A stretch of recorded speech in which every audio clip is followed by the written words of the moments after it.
Welcome. Welcome. Today we're going to be talking about the dangers of therapy and some things that we need to understand for the healing of ourselves and our world. So we're just going to jump right in today because what do we mean by the dangers of therapy or really any inner work? Yeah.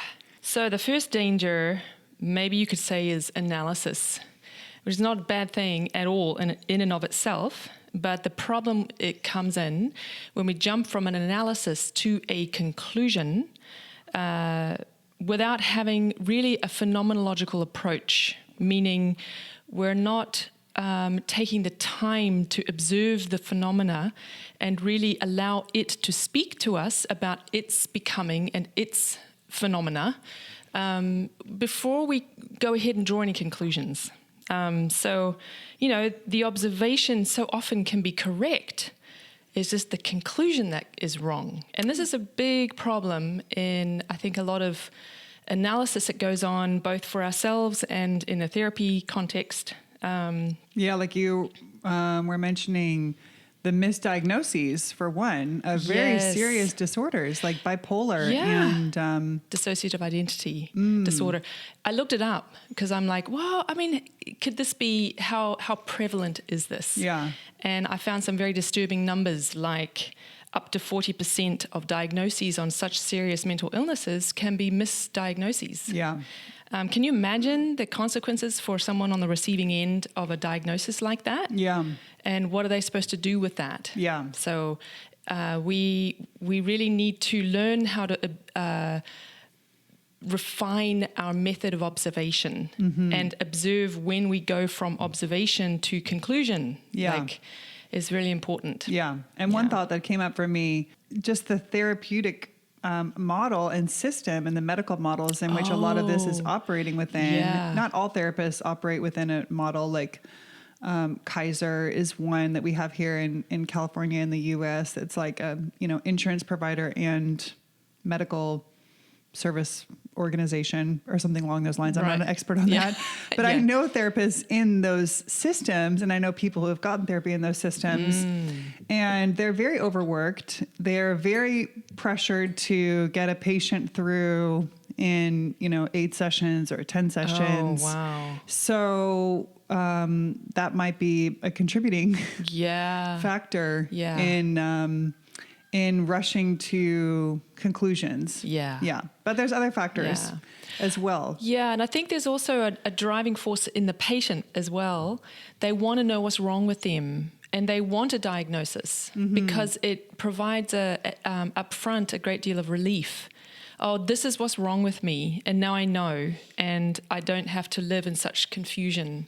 Yeah. So I'm sure that therapists are under a lot of pressure to come up with answers. Yeah. I want an answer. Yes, we do want answers. We really do.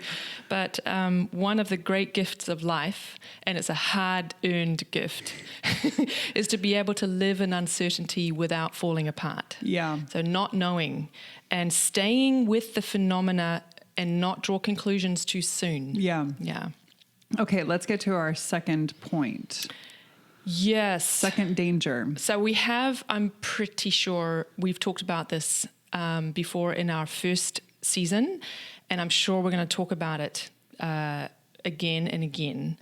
And that is the dangers and the problems of diving into the realm of the shadow, meaning where we're wounded, where we're triggered, where we're weak, where we're in pain, without a requisite focusing on strengthening our light. Because what is it that you're using when you look into that part of you? You're using the light of your consciousness to try and see, to observe the phenomena at play in there. Yeah. Well, that's one way to look at it, but we can also be looking at it coming from our wounded self. We can be in our hurt feeling, in our sort of traumatized state, reflecting on our trauma. Right. And wallowing or being very stuck or just in pain and suffering there. Yeah, and the danger is that you are re-traumatized is one obvious place. Yeah. But another is that you get sucked into the abyss and you continue to repeat the closed loops of conclusions that is so dangerous and re-traumatizing and doesn't get you anywhere. So this closed loop, my husband and I call it circling the drain. And when you circle the drain and there's no way out, you can imagine how dangerous that is. This is when we get into the chronic aspects of anxiety or depression or any neurosis. Yeah. So this is why Rachel and I really are just going to put a lot of time and effort into this episode, talking about what we need to do because of this danger. And it has very much to do with strengthening our light. What does that mean? And how do we do that? Yeah. But it's incredibly important when we're working to heal that we have to be strong enough. Our light has to be strong enough so that we don't get pulled back into the dynamics and the addictions and the compulsions that we will find that is the hallmark of the shadow. You are listening to Magenta FM, Season 2, The Art of Mental Health. We will bring some lesser known and some downright strange approaches to consider and explore. We'll draw from our own experiences with healing and from our work helping others, plus our research into little-known fields of inner development.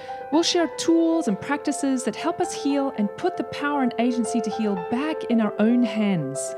This podcast and YouTube show represents the opinions of Rachel and Louisa. The content here should not be taken as medical advice. The content here is for informational purposes only.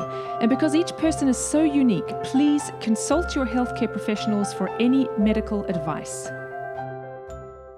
Lastly, our third point here has to do with worldview. What can be really challenging about doing our own inner work or doing it in partnership with other people, like with our support system, is that if we don't have some kind of anatomy of what's going on in our inner life, it's like we're rummaging around in the dark. Like if you were a surgeon and you had to operate on a body and you had no immersion in anatomy, you wouldn't do it. And I think it's the same. We have to hold ourselves to something of a similar standard. Yeah. We need to understand the anatomy of the inner life. We need to understand it in its phenomena and its archetypes in order to successfully go in there and expect to heal. Yeah.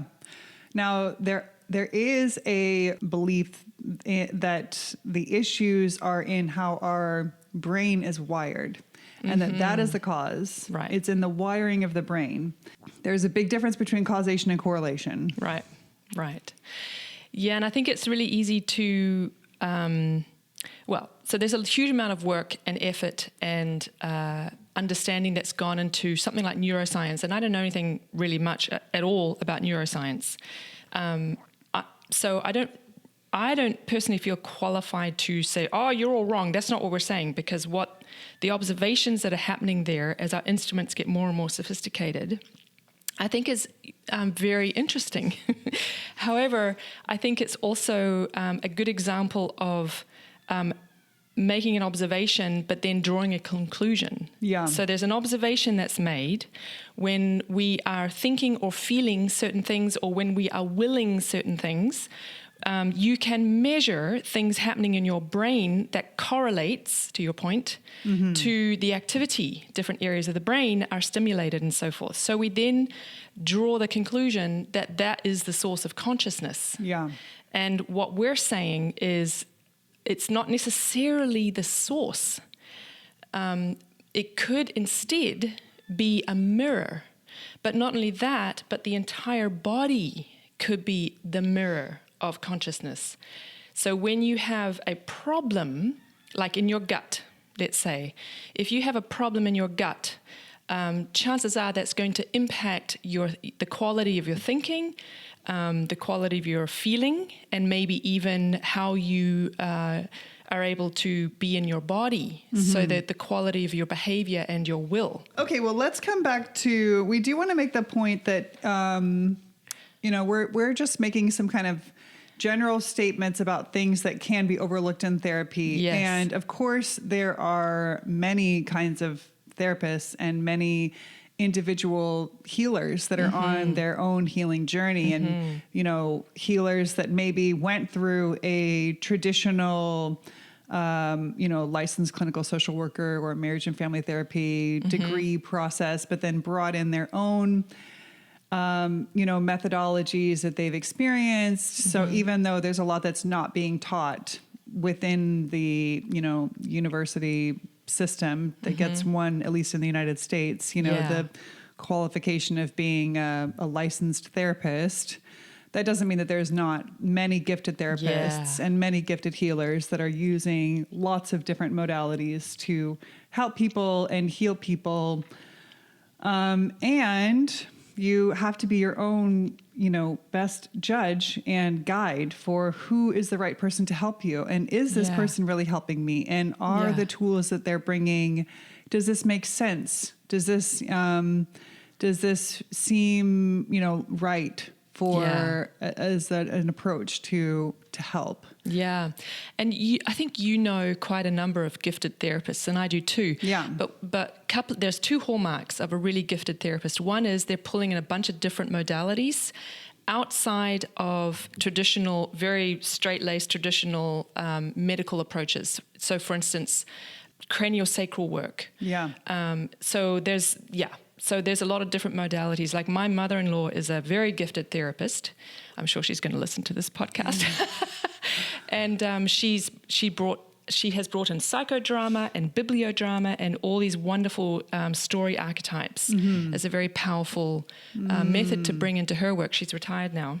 The other thing is that maybe you can confirm this, but the really great therapists that I've met, they had already as a gift an internal organization and structure that they had earned through their own work, usually, if not always. So they had gone through their own healing process, and they really understood very deeply and intimately the process that they had to go through to heal. So many of the really great therapists, have worked through trauma, for instance. So, but the success of it has been that they became so internally organized that that organization was able to help them have a kind of insight and perception beyond the words. So let's introduce the piece that we see as missing a lot of the time. And that is the higher self, the I, or the superconscious. And we've talked about this before, and we're going to talk about it again, but today we're going to talk about it in the context of these dangers and in the context of helping you heal. Yes. Yeah, and so let's just, repeat those three dangers in therapy, but we're going to include the I. Like, we can come to all these conclusions about ourselves and the world that come out of a limited understanding of the world or ourselves, because we are not able to really bring the light of our superconscious or our higher self or our I, pick your favorite word, into the mix. So we can experience, to your point, a partial healing instead of a true liberation. Right.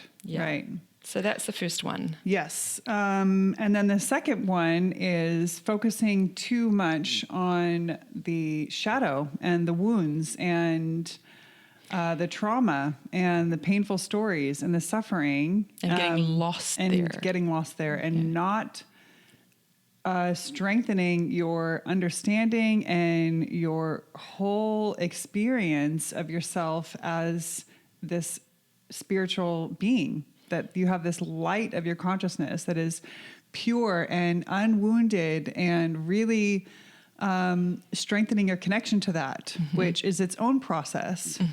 And if we don't have the strength of our light, of our I, then we can be peering into the darkness using the consciousness of our wounded self. You're right. And it's like the blind leading the blind. Yeah, that's well said.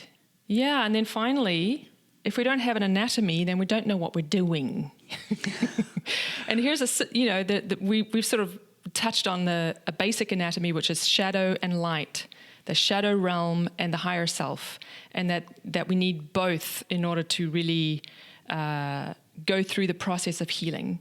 Because if you don't have this spiritual anatomy, then it can be really hard to understand, like, well, where do these wounds live, and what part of me is wounded, and am I just like broken, like my whole my whole being is just broken and it needs fixing, or why does this show up sometimes and not other times? And you can be very confusing. Yes. But if you have a spiritual anatomy, it all makes really perfect sense.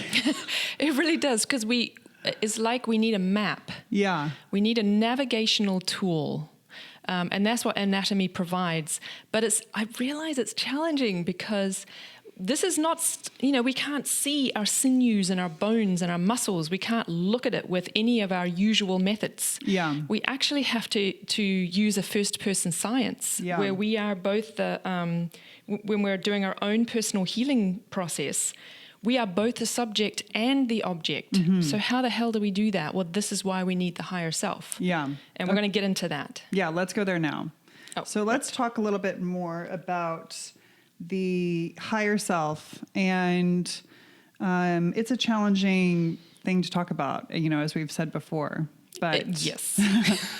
But I'd say my initial introduction would be that it's the part of us that is fully spiritual, unwounded, unbroken,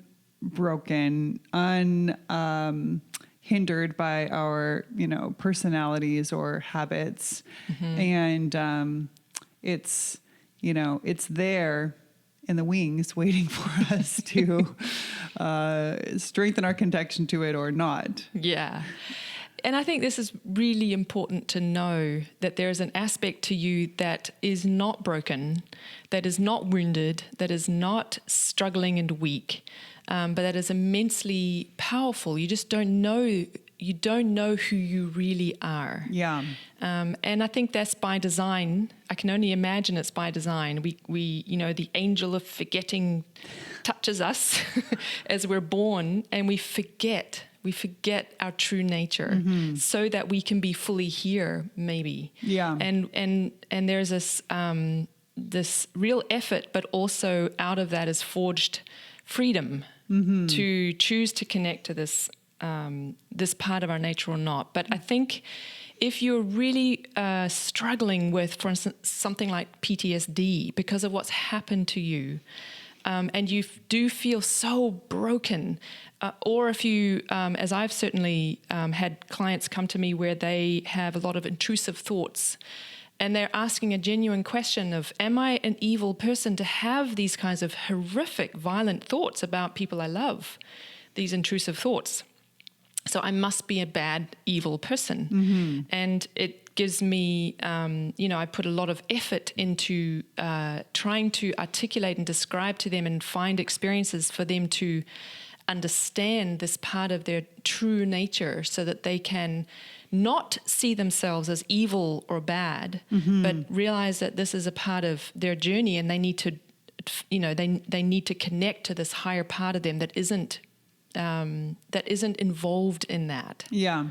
It's interesting that you said, we're touched with this forgetting, when we're born, but it's also like we've been touched with this forgetting in time, because us saying this right now, where we are in history, this is quite controversial. Yes, good point. And people may be very dismissive of our ideas and our viewpoint, because we have this spiritual worldview. Yeah. But we have, forgotten that for the majority of history, this was just an innate understanding of our spiritual nature. It was taken for granted. Yeah. Yeah. It's only in this very short period of time. We're going to get there. Yeah. We will get there. So it is very challenging to talk about, and I don't think Rachel and I ever imagined that we would get into talking about this. Maybe we did. I don't really remember, but in a way we do expect to be kind of ignored or whatever. But I feel that we need to take our courage and talk about this. Yeah. Partly because of the limits in healing that are possible when you ignore this aspect of our nature. But also, and we're going to get into this later too, because there's an enormous amount of destruction happening in the world because we are ignoring this part. And we're going to explain why we think that. Right. But first, let's stay focused on the eye at this individual level, and let's look at how the eye heals. So in my experiences of going through my own healing process, and also working with other people and journeying with them for a while in their healing process, I noticed something play out over time, and it took me years to find an articulation for this. And there's a picture in the Bible of this experience, which sort of sums it up, which is, if you, sorry to bring the Bible into, I hope that's okay. There are many stories of Jesus healing all these people, right? And there's even a story of a woman who was bleeding for like 12 years straight. And she simply touched his hem, and then she was healed from 10 or 12 years of constant bleeding. Like no one had been able to heal her. So Jesus did not use any substance. He never used any herbs or spices or medicines. He didn't actually there wasn't like, many sessions of psychoanalysis to help these people heal from their illnesses and so forth, or, right? What he did, and this is something that it's not that I experienced this because I'm like Jesus, but it's like I experienced a tiny drop in the ocean of what those stories are meant to convey. And that is the power of the eye witnessing the wound. And that experience was the thing that healed. And more than that, it wasn't my eye as a coach or a therapist that was doing the healing. I didn't heal anyone, right? What actually happened was my client healed themselves. And so in our dialogue, I realized over time that my job was not to provide answers, but to ask good questions and to listen. But it wasn't just listening, it was listening without projection, which is a really difficult discipline and very hard to do and very tiring. But the goal was to perceive as best I could their higher self and to kind of hold it as a picture in myself, so that they would have the possibility of doing the same for themselves. So this was this was like boiling it down to the essence. Everything else that I tried just had to fall away to essentially being those things. Yeah. The reason why that was even possible for me is because from reading Steiner and Kuhlevent and many of Steiner's students, I had this picture of the higher self already. So I was able to then try, because without having that picture, you can't even try it. You don't even know what's possible. So that's why we're doing this episode. It's because we want to be able to give you some ideas, some concepts, some pictures, so that you know and you can try and you can experiment with these ideas. Yeah. And so this picture of me holding their higher self, I wasn't doing it. I wasn't saying to them, "Oh, I'm now holding your higher self." I was just doing it through the quality of my listening and trying to come up with the right question that could help them unlock their own ongoing exploration and search and observational capacity, this phenomenology that's so important, right? The picture is that there is something that is whole and healed and unbroken and tremendously wise, because it is able to see into the deepest truth. Yeah. So I think the reason why Jesus healed is because not only did he see the wounding of that human being, all the way through to the deepest levels, but he also saw their potential all the way to the highest heights. And that quality of being seen to your deepest depths and highest heights, that is the principle of healing that I'm stammering to try and describe. Yeah. And that was what I was trying to do in my coaching practice, as best as I could, with all my own limitations and projections and so forth. But it's a beautiful idea, right? It's a beautiful picture. Yeah. Yeah. Well, let's get into a couple of these attributes or qualities of the I that we we've experienced for ourselves in our own healing journey or in helping others, as you're describing. And the first one is one you just touched on, which is truth. Yeah. So when we are really connecting to our higher self, the I reveals the truth to us.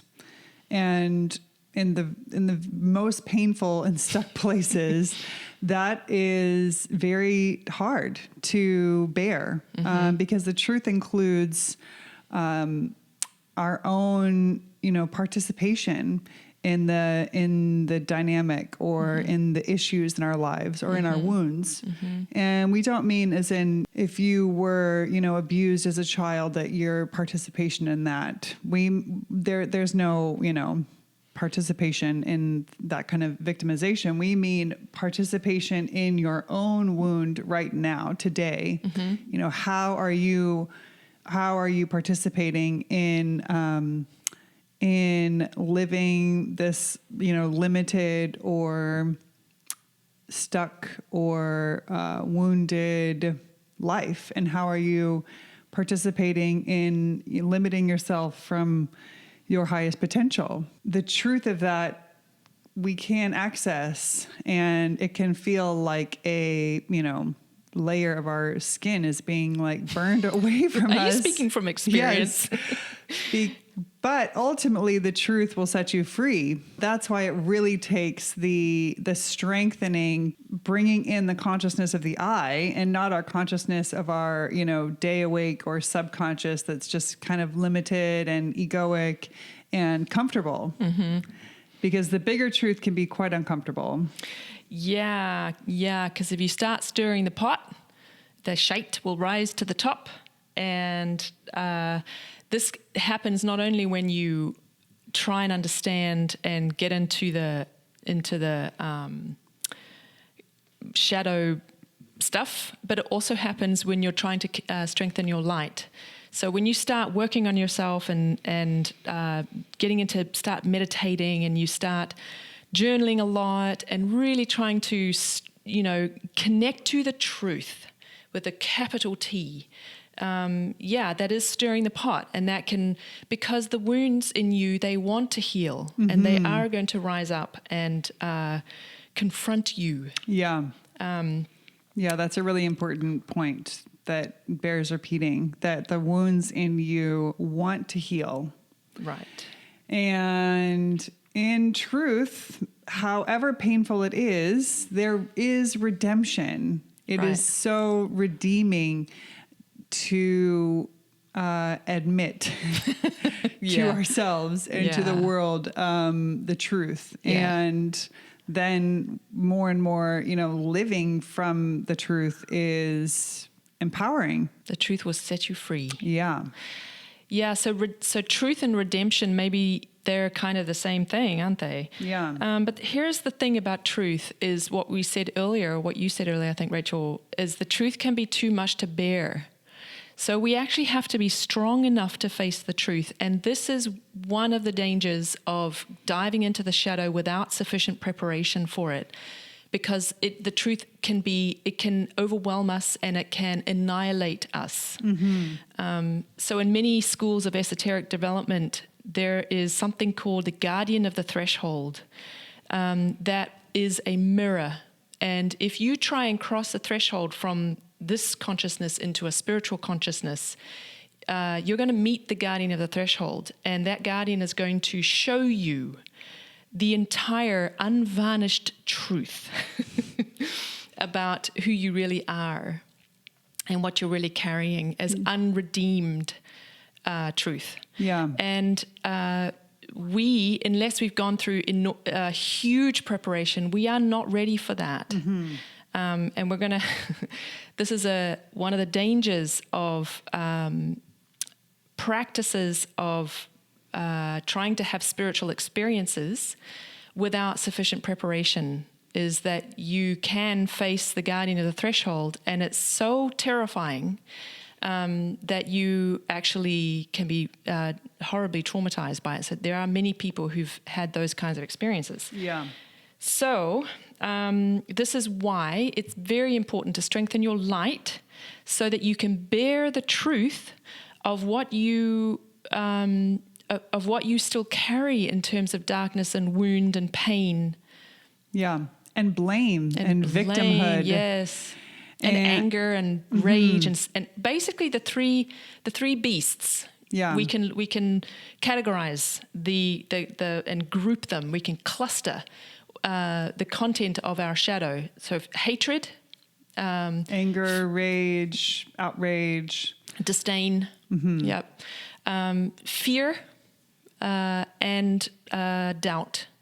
Fear, doubt, and hatred. Those are the three archetypes of what we have to redeem in us. So there's a more practical implication, and that is, it's all this conversation or dialogue around the higher self is actually happening in trauma research circles already. It's just that they don't call it that. So if you look at trauma therapists and their research, people like Peter Levine and Janina Fisher and their teacher Bessel van der Kolk and plenty of others now, they often will mention dual consciousness, and maybe they also borrow that from Carl Jung. I think he also talks about dual consciousness. Or the witness. Yeah, he talks about it in the context of the witness, but what they mean is that there's a part of us that's capable, and this is also if you look into child parts type approach to healing from trauma. A lot of people are like, well, how is it possible that you can go back in time and attachment parent your child parts? So you are both the subject and the object. You are both the wounded one and the healer. Yeah. How is this possible? So this is what they mean by dual consciousness. And what Rachel and I are proposing is the reason why that's possible is because the healer is the higher self. And the wound is housed in other parts of our anatomy, our soul, and then maybe mirrored in the etheric and the vital energy and the physical body. Right, all the way down to the physical body. So we go into that a lot in episode 1. Yeah, well, I guess one thing that was coming up for me as you were talking was that, someone who hasn't experienced a, deep childhood trauma, they may not relate to what is the purpose of this, dual consciousness. Maybe that's a good tool for healing childhood trauma, that there's the part that can go back and reparent, the wounded child self. But it has so many more implications. So it's not just limited to this, tool in therapy. So I guess I just wanted to make that point. Yeah. And then my own experience of, going through lots of different methods of trauma therapy and therapy is that another aspect of the eye is that, another aspect of strengthening the eye really is in strengthening our feeling life. So it's when we talk about the cognition or the understanding of the eye or the witness, it could seem like it could be just interchanged with analysis, like psychoanalysis or hyperanalysis. Yes. Yeah. Right. Hyperanalysis or overanalysis or psychoanalysis. Yeah. But it's very different. Yeah. Because the strengthening of the eye, for one, takes a lot of work. And going into just over-analysis does not take work. It's very, easy to just get stuck in your head. Right. And, intellectualizing something or...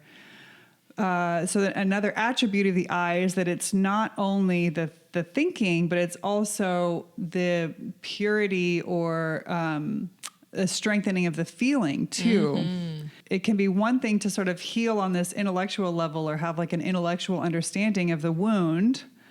But then if there's not healing or strengthening in the feeling life, then we can remain susceptible to the addictive quality of certain feelings. Mm-hmm.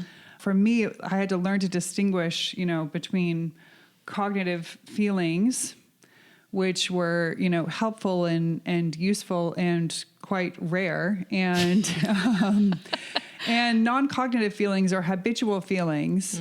Because even if I had an intellectual understanding of my healing, if I was sucked into a certain, addictive kind of feeling like rage or self-pity, there wasn't much intellectualizing myself, out of it. So it really took a strengthening of the feeling life as well, which is, part of the process. Very good point. So in the last episode, we talked about mental picture forming, and we form these mental pictures, and then we have all these non-cognitive feelings that attach themselves to these mental pictures that we've formed. And thus we have a finished world, which is the combination of all the mental pictures and the non-cognitive feelings that create an addictive and compulsive whole. Mm-hmm. And that's how we stay stuck in neurosis. Mm-hmm. And so how do we get out of that? Well, we need this witness capacity. So this is how I'm understanding what you said. We need this witness capacity to be able to break apart the mental picture forming and observe all the different aspects and how we got there. So all the beliefs, all the assumptions, all the conclusions we're drawing, all the ways that we think about, all the memories that we're bringing in, that form our sort of the entire form of the thought that we're having. And then we have to also be able to observe ourselves triggered in our feeling life. So all the shame, all the despair, or the rage, or the disdain, whatever it is that or the non-cognitive kinds of feelings. And by the way, if you don't know what we mean, we have an episode, I think it's episode 7 of season 1, where we do a deep dive, a whole hour. We go into the difference between cognitive and non-cognitive feelings. Mm-hmm. And it's really, really important, because what you said, Rachel, is you never would have been able to figure your way out of the patterns of pain and dysfunction and wound if you hadn't understood this aspect of your feeling life. Right. A purely intellectual approach to healing is insufficient. Yeah, you can walk out of the therapist's office and okay, I think I've got it. And I did some crying and I released some, maybe grief that was stuck in there. And let's, go forth in my week. Right. And then, something hooks you and pulls you in. Over and over again. Yeah. And it's incredibly hard to resist that pull of the addictive feelings. Yeah. If you are not conscious and strengthening the part of yourself that, is not addicted. Exactly. Yeah. So that was truth with a capital T, right? So truth is really important, and it's really hard to face the full truth and nothing but the truth because it can be too much to bear if we're not strong enough for it. And by golly, you have to be strong. But there's another aspect so what we're trying to do is give you pictures of an experiential nature drawn out of our own, we can only speak about what we've experienced. Yeah. So that's one aspect of it. And the other aspect of it is love. Mm-hmm. So I would venture to say that the higher self is built out of love. That is its anatomy. Mm-hmm. But that depends upon a worldview where you think about and you believe in a universe that is built out of love, which is a tall order, if you ask me. I wrestle with that. And yet we have this, we have our own experiences to draw from, of the more we free ourselves from our own wound and shadow binding, and the more we empty out of that content out of our soul, so really emptying out, the more we're able to receive love. It really goes hand in hand, and that's been my experience. And I'll bet, others also have had that experience. Yeah. And this is perhaps a really challenging, it's kind of the heart of the matter, excuse the pun, but it's also very challenging to talk about, because what we typically do is we reject love because we're so full of pain. There's no room to experience love in that in that embodiment, right? And so we reject it because you have to be strong to receive love. Yeah, it's so paradoxical. Really it's easy to see how you have to be strong to hold the truth, because the truth can, we've had those experiences, but to really contemplate, what it is to receive love, and what is love? What is this kind of love that we're talking about? Because so often when we use the word love, it's romantic, and it's maybe actually, a projection, or it's actually kind of egoic, like, oh, I love this person who's going to meet this need for me. And I love this person because there's this, compatibility, and then we fall out of love with people, so that doesn't really make any sense when they're not, who we want them to be. Yeah, exactly. Yeah. So love can be so anemic and all about projection. We project what we want someone to be. And then when we learn that they're not actually who we want them to be, we fall out of love, like you're saying. So much of love is not really love. Yeah. We do have a meaning of that word. Just one more thing to say about the receiving of love and how challenging it is. I struggle with this myself. And it's, over 23 or something years of marriage, I have struggled with allowing myself to receive love from my husband, right? To allow him to love me fully. And I can see myself over the last 20 years, rejecting that. Not fully, obviously, because then he probably would have divorced me, but you know what I'm saying, or I might have divorced him.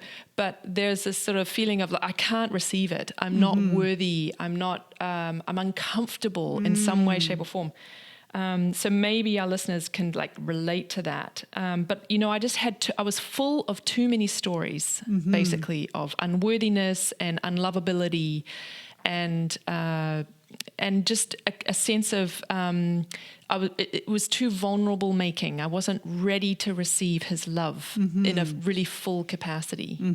Yeah. But I will say that the good news is that as I've done this healing work, and as I've healed these wounds and these beliefs that I've been carrying, I have, more and more felt, emptied out of those things. And this image of, the practice of poverty is really nothing more than that. It's not about poverty in the world. I mean, I suppose you could interpret it that way if that was right for you. You mean like the religious concept of, of poverty? Yes, exactly. Like the practice of poverty for me has always meant this emptying out of the vessel of our soul of wound, so that we can actually be able to receive the light of our higher self, which is love, and that's difficult. And it's there all the time. It's like they're available to us when we are ready for it, when we reach for it. And that's how I make sense of, this idea of, a universe built out of love, but then you see all of like the evil and pain and how do you make sense terrible. of that? Yeah. How do you make sense of that? But if you look at your own self and you see, there is this capacity for this, limitless love, but how often out of my day am I acting out of that versus how often in my day am I acting out of, taking care of, my, one and only, or just my family, and like or everyone else's can something. be. Yes, exactly. So we can see in our own self how love is available and is there. Or maybe you haven't thought of this before. Maybe this concept, just sitting with this concept that there is a spiritual part of you that is there in, potential with no upper limit on how, available it can be to you, how much of your waking life can be, you can develop to live out of this higher consciousness. Maybe that alone can be a strengthening idea. Yeah. And if you imagine that, love, an unconditional love, right?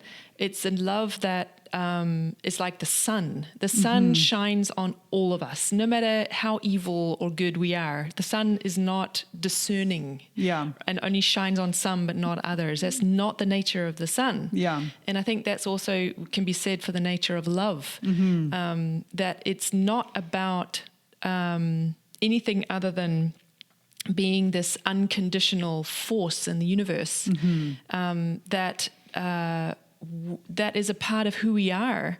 And our work, I think, in the sort of course of evolution, is to learn how to embody that to the fullest extent. It's kind of like that's the gift that we're giving back to the universe for giving us life. Yeah. So just to summarize, we need to build a connection to our higher self, which is truth and love. If you're turning to a therapy context to help you in your healing, think about how much time you're spending thinking and focusing on the shadows and the wounds, compared to how much time you're spending cultivating and strengthening your connection to this higher self, this part of you that is truth and love and is there for you. Let me just say one more little personal story about that. So I meditate every day, and I'm a total geek. I meditate, and I work really hard because I do a lot of research. I do a lot of facing myself in the meditation. That's my time to do it.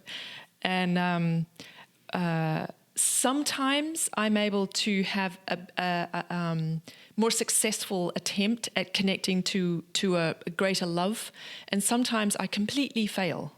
So it's something that I'm constantly having to work at, and it's not something that you can just do, or that you should just be able to do or understand.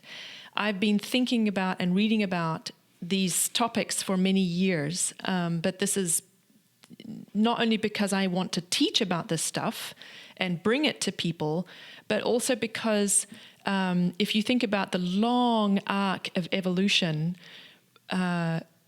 just this lifetime of wrestling with this idea, it's not very long, so don't expect it to just fall into your lap unless you have gifts there, and you are already embodying love in ways that are profound for you. I mean, that's possible. It just wasn't possible for me. That is a very good point, because it can be a little confusing when we talk about how it's there, it's available, it's wanting to, intervene and be this healing force, and then we go to try to just like flip a switch, and it's like, totally what the heck? I guess it's not there for me. Yeah, exactly. We can feel very alone. Yeah. So it's a process. Yeah. But I think that takes us nicely into our next area that we want to talk about, which is some pictures of the I coming into being, both in us as individuals and then also on a larger scale. Oh, yeah. Okay. Yeah. So let's start with the individual again. Okay. One way we can just contextualize the I is to say that we have already inherited the potential to this capacity for the supraconscious in us.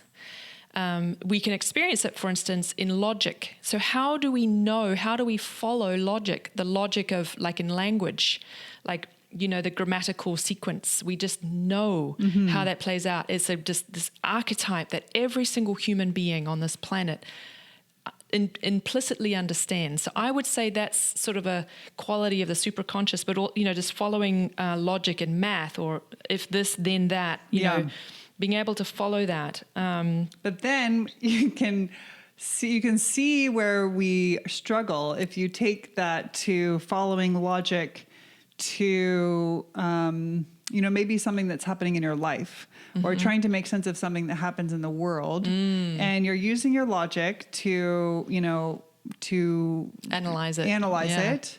But then your projection can get involved, or your feelings or your outrage, or some headline that like really got you really angry. And then maybe you're not fully using your dispassionate logic, you're just kind of following a train of thought that's being guided by certain feelings and habits. And maybe you're ignoring some inconvenient truths along the way that don't quite suit your narrative or your argument. Yeah. So you can see how we do have the capacity for logic, the super conscious. Yes. But that doesn't mean that we use it all the time. Yeah. And our day awake consciousness gets in the way. Yeah. Do you feel overwhelmed, dissatisfied, or exhausted? Would you like to have the strength to face whatever life throws at you with courage and calm? Many people believe that the solution to chronic issues in their lives is just figuring out a way to change their external reality or popping a pill so they can finally be satisfied. Unfortunately, this is a fantasy. The truth is there is another way, one that is within your reach, and it can be found in an unexpected place that chances are you've never considered or known how to access. You need to become a master of your presence. A more elevated presence means that you are not so tossed about by your reactions, your emotions, or fears. You're more free from anxiety and stress.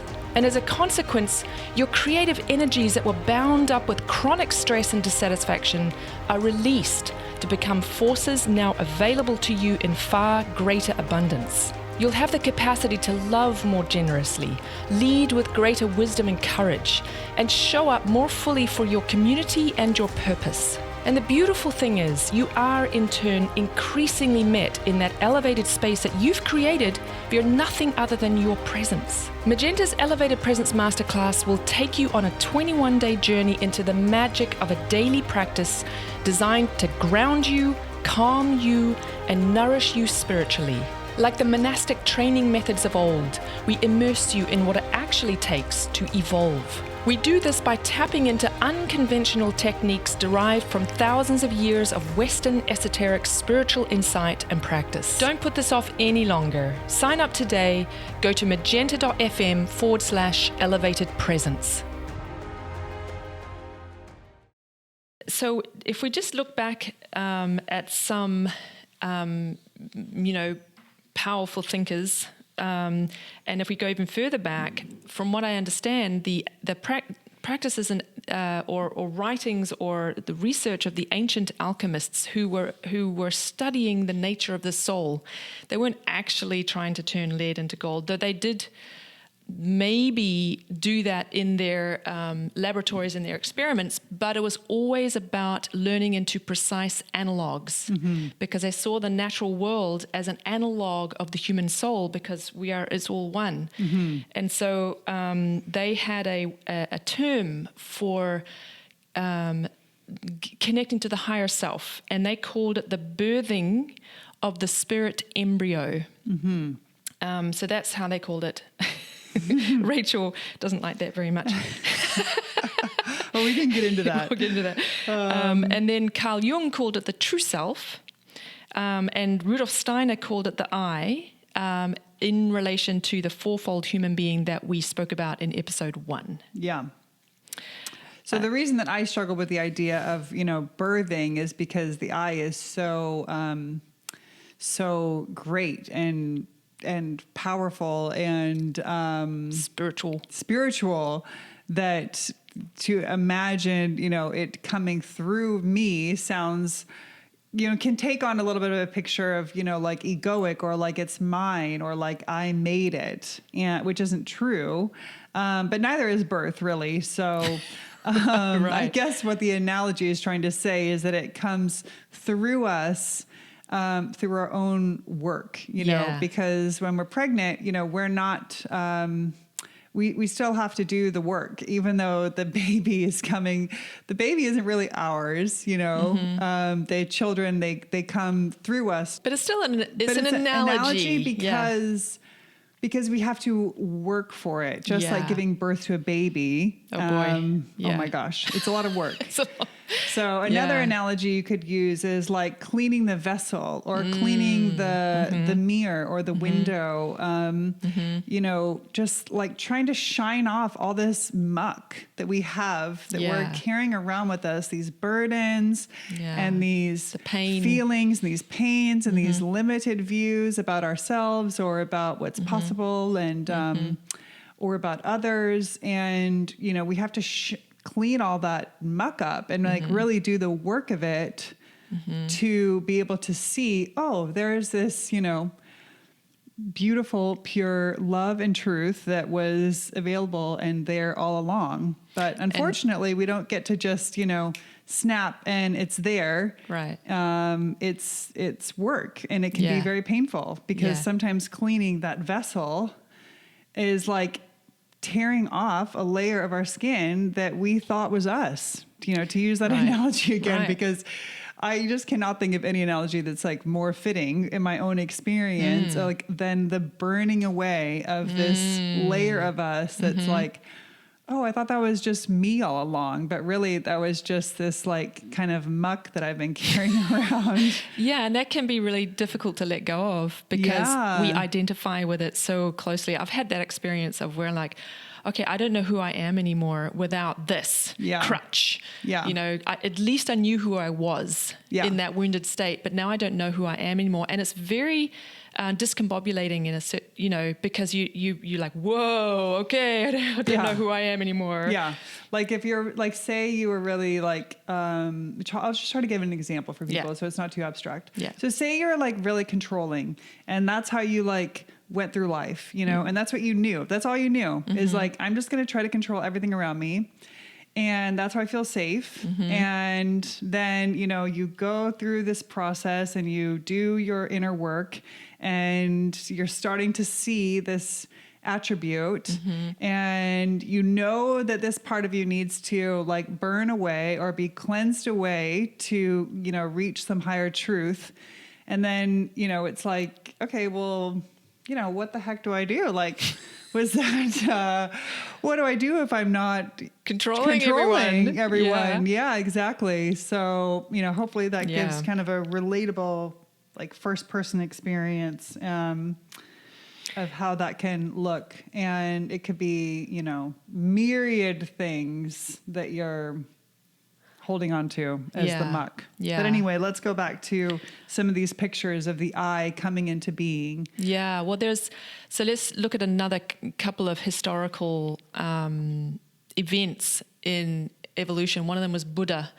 And, I don't know a lot about Buddha and his teachings, but from what I understand and what inspires me about even thinking about him was how he brought this process of purification and to overcome all that has fallen in us and to overcome all that's wounded in us. And this is something that Buddha was able to do. And he had polished his lens through which he looked and assessed the world to such a degree that he was able to see the truth with a capital T. Yeah. And thus he was able to also bring in the capacity to love. And this is how Steiner talks about him too, as saying that Buddha brought the capacity to love to humanity for, the first time or something. Without Buddha, we wouldn't have this capacity in us. So I think I might have that slightly wrong, but I'm pretty sure that's roughly how it went. But I think also the Christ as a historical figure had a similar role. I think he was like these historical figures, we don't realize that they actually brought capacities to bear within the human being in the work that they did while they were here. So there's a purification of the soul, but then I think what Christ really did was bring the potential to connect to our higher self. And even though he was around 2,000 years ago and Buddha 1,000 years before that, I think something like that. Yeah. It seems to me, and we're going to get into this shortly, that we are only at the beginning of this work of connecting to our higher self, which is perhaps explains why it's so little talked about, or why it's so difficult to talk about. Yeah. Okay, so that's a good segue into talking about the I coming into being in the context of the evolution of consciousness. Yeah, and the reason why we're talking about this, because I am no expert on evolution of consciousness, and so it's slightly nerve-wracking to talk about it because, anyway, but the reason why it's important is because I think we need the context, we need the historical context in order to kind of understand the historical anatomy of the I and how it came into being. So I'm just going to paint some pictures, and they're very broad, general brushstrokes, and you can just enjoy the pictures, but you don't necessarily have to believe them. But just imagine with me that in the many, many eons ago, our physical body gradually came into being, and there were it just gradually evolved out of the universe. However that happened, and then. Eons after that, gradually our vital energetic system evolved out of the universe, and then we were both of these two aspects. So you could say that the physical body is probably the oldest part of who we are, or how we began. Just imagine how incredibly wise this thing is. It's astonishing. And then after that, gradually the possibility for our soul came into being. So our sentience was next. And then, and in that process of evolving into our sentience, you can imagine that this capacity to think and feel and will gradually had more and more independence from the world. Like if you spend a lot of time around animals, they're obviously very sentient beings, but they also act out of a place of astonishing wisdom, because it's like they are at one with nature and the universe in ways that we just aren't. And because what we did is we evolved this part of our sentience out of sync with the profound and wise world of instincts. And more and more the evolving process, we became more and more independent of instinct and able to have more and more choice about. And it's not that animals don't have choice and that, just hang around horses and they've got humor and they're so present and they're so wise. It's amazing. Anyway, and now, so we can observe in history how these things gradually came into being. We can look at art history and see consciousness evolving. So now where we're at is we're in the beginning of a new phase, perhaps you could say. And so it's like we've gone from this. And this is going to be in direct contradiction to the way that we typically think about history. The way we typically think about history is we went from primitive to sophisticated. And what I'd like to propose is that actually it's the other way around. We went from sophisticated to where we're at now, which is primitive. And so in the spiritual context. So what in the physical context or the material context, this individuality, it has allowed us to become these great inventors and created technology and lots of comforts of living that we are appreciating and also suffering from. Right. So it's like we went from this, just to build on that, we went from this place of being at one with the cosmos in our body, in our vital energetic system, and our sentience, and we were participating in spiritual realities that gradually we lost connection to. So you can look at very, very early writings, which are there's no like esoteric and exoteric separation in some of these very, very early writings that have come down to us. And much about our spiritual nature was taken for granted as well in ways that we don't necessarily see. And so there's this gradual descent out of our true spiritual nature. Like Steiner used to talk about, there was a time when humanity during the day was asleep and during the night was awake. So the reversal of how we experience life. Yeah, just as one tiny little picture.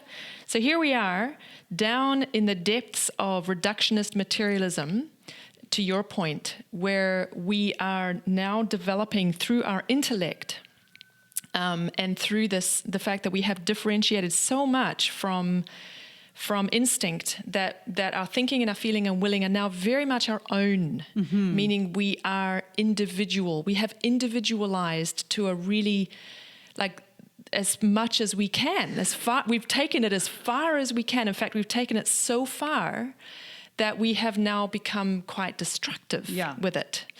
And so I often, and here's a little tiny soapbox thing. Yeah. We often talk about First Nations people and looking back through their histories as if they have a kind of a primitive way of relating to the world or a primitive society.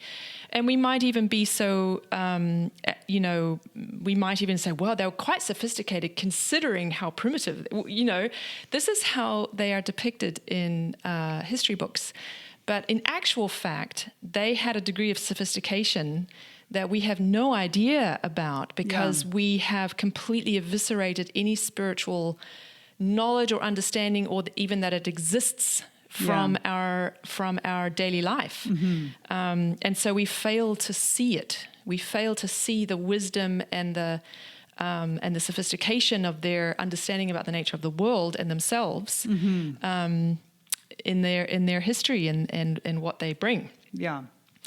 So here we are. We are both primitive spiritually and sophisticated intellectually. And our individual advancements, our technological advancements, our separateness has created great destruction on the earth. Yeah. We've had 2 world wars in the last century, and we may be on the brink of another as we speak. It's an extraordinary time. And what we're proposing is that the reason why we're experiencing this kind of upheaval is because we are not yet aware of the true nature of our being. And we're not aware of, and we're not bringing in the higher self. But this is what's before us to accomplish. And if we don't,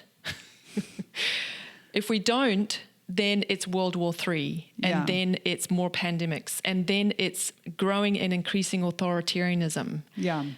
These are the consequences, in my view, just to put it, just if you were to boil it down to the essence, we are at the beginning of a whole new phase in evolution where we must connect to our higher self and its truth and its reality.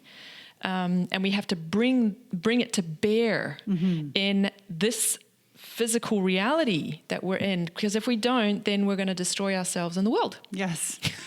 Because going back to what we were discussing earlier about the superconscious and how, there's this logic that's given to us that we can see. And you were talking before we started recording about, the time of Aristotle and these different great thinkers, and how there was this kind of emergence of logic and thinking at a new level. Right. And we can see within ourselves the limits to our logic and the limits to our clear thinking when they get mucked up with our projections or with our outrage. And they can take us very far off course. And so it's like the I is there, this logical thinking, this individuality, but we haven't perfected it. No. And that is the task at hand, is to take us from this individual consciousness into conscience, into integrity, into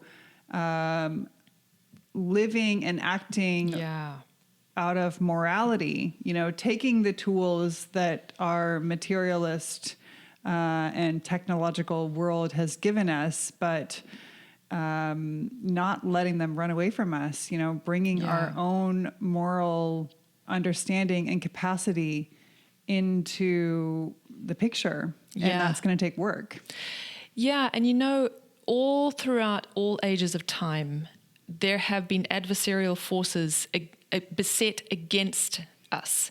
Don't ask me why. I don't know why, but you can find myths and stories about this in every nation, in culture around the world. And our time is no different in that regard. So there are a lot of forces against this this evolving, our sovereign being, and bringing the I to bear in our lives, in our daily lives. And it is being attacked from every angle. Now, I'm not saying that there are individual human beings who are doing this. I'm just saying that there are adversarial forces. Because just as there is a universe filled with love, I think also a part of an experience we can all relate to is that there's evil at foot too. And maybe we can call those adversarial forces. And so we're seeing it, for instance, in our food, and how our food is grown. There's very little of nutritional or nourishment substance in the food that we're eating. And this is why organics and, in fact, biodynamics came into play to try and bring more of spiritual forces into the food, so that our physical, our apparatus is strengthened and strong enough to be a container for our higher self. And so when the food doesn't have that, it's much, much harder, if not impossible, right, for very many people. Yeah. And then our education system and the attacks there. I mean, the way that the curriculums are designed by government, not by people, not by teachers. You couldn't have designed a better system to not support the unfolding of a child becoming an adult and having the container ready to receive the higher self. I mean, the education system does everything it can to destroy that possibility, and what else? Raise good factory workers. Yeah, exactly. And look at what's happening in our government. Like more and more and more of our lives, and it's accelerating, are being legislated for us, as if those politicians really truly believe that we should not be in charge of our own sovereign being. Yeah, we shouldn't be in charge of the way our kids are educated, nor how our food is grown. I just heard from someone that up in Oregon, a law was passed where you're not even allowed to run your own chainsaw on your property in summer because of fire danger or whatever. So, every aspect of your life, more and more and more, especially if you live on the coasts of America, is being managed for you.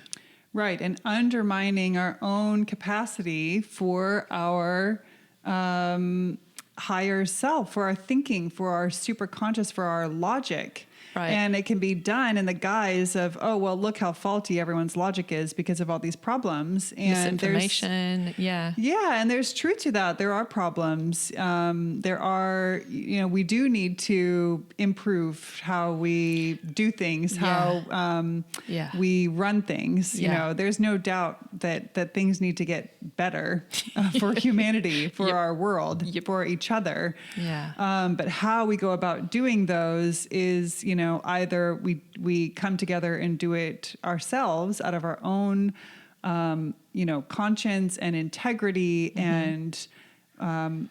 and cleaning our vessel of all of this muck that we're carrying around, like control or jealousy or self-doubt, and we create, the new world together, or we believe this idea that we don't know what's best for us, and we just, quiet down, like you said, shh, just go to sleep. Let us run things for you. Yeah, exactly. Yeah, so this is the crossroads. And I would like to say that the evil that we experience in the world, we've created it. Yeah. We've allowed this to happen collectively, of course. Yeah. And so the injunction here is that we do the work of healing ourselves so that we can be vessels for this higher truth and higher love.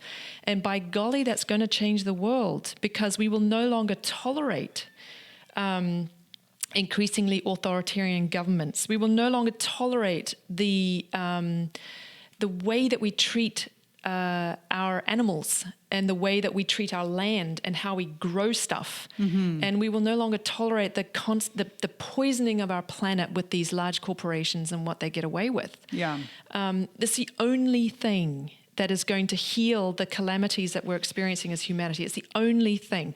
And because it's a fractal, and the fractal is on a personal level, that the only thing that heals is the higher self. When you bring to bear this potential in you, you can heal. And it's the same thing in your community. It's the same thing in your country. It's the same thing on a global scale. There's only one thing. There's only one way forward here. Yeah. It's getting increasingly dangerous that we remain ignorant about this aspect of our nature, for all the reasons that I hope we've already articulated well enough. But I think it's time. It's time that we acknowledge that we are spiritual beings having a physical experience, that this spiritual aspect of our nature is what's missing in the world today. And if we were to start to bring it more to bear, that yes, it was going to be chaotic and difficult and it's painful and all of that. But I think if more and more of us do this, and I think there are a lot of awake human beings on this planet. I think the pandemic has really shown that, and a lot of very, very caring human beings. But it's not enough. Basically, I'm sorry. Okay, so just one more thing to say about this, and that is that hopefully we've painted the picture of the consequences on a macro level, but on the micro level, I think the point that Georg Kuhlevent, who was a student of Steiner, and I did a number of his workshops, an amazing human being. He passed, but he has a wonderful book called From Normal to Healthy, and he talks about diseases in consciousness. And he makes the point that so much of the mental health issues and mental illnesses that we experience, they're basically diseases of consciousness. And the reason why we experience those diseases of consciousness is because of the lack of connection and development of our I. That's what he's saying. I'm not the only one who's saying this.